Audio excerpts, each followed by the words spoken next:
Hello there and welcome to the Card Grotto. After my last haul video, I had some questions about how to do mirror stamping with the Waffle Flower Media Mat. So I thought I would just pop on here quickly and share how to do that. So for my image today, I'm using this cute little puppy with the heart from the Clearly Besotted As Cute As Can Be stamp set. I thought it'd be quite nice to do mirror stamping with this so that the puppy was on the other side of the heart. But first of all, I'm just going to stamp it as intended. So I have the image on an acrylic block here and I'm stamping that down with Memento Tuxedo black ink onto some white cardstock. And an acrylic block is what we used to use in the olden days before stamp positioners came about, and you will need one for this technique. So this is the mini Waffle Flower Media Mat. You can use this technique on either size of the mat, but you just want to make sure that it's completely clean. So I'm just using a chamois there just to make sure that it's clean, removing any dust or anything like that. And then I'm inking up that stamp again with the Memento Tuxedo black ink, and I'm going to stamp that directly onto the mat. Because the mat is a slick surface, I am trying really hard to not move the stamp, so I'm pressing down and then straight up again. Then I'm grabbing my white cardstock here, and then I'm just using my finger just to press that down on top of the stamped image.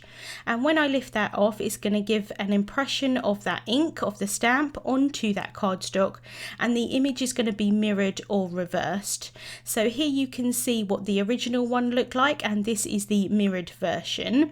You're not going to get a perfect impression, and even doing the two stamping method with a stamp positioner has never really given me a great impression either.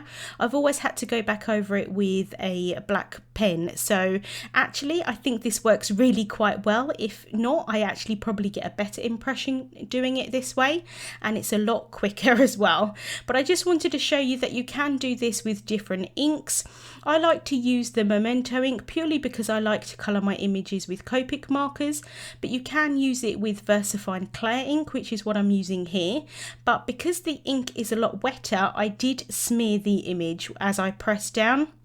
I did move it slightly, so I'm just cleaning that off with some Hero Arts cleaner, and then I'm going to try again. On this one I did still move it slightly, but for the purposes of the video I thought I would just carry on. But if you kind of be careful as you're pressing down, you can manage to do it without moving, but it obviously wasn't my day when I was filming this. So I'm just grabbing that cardstock again, pressing that over, and then again I've got that impression there. With this one, because the ink is wetter and it's going to stay wetter for longer, I could add some black embossing powder over that, and that would give me a better impression without having to go over it with a pen. But here I'm just going to show you the Memento Tuxedo black ones, and I have gone over the image with the Copic Multiliner. And as you can see, to be honest, there's really not much difference between the reversed image or the mirrored image and the original one. And this is a card that I made using the technique with the Waffle Flower Media Mat.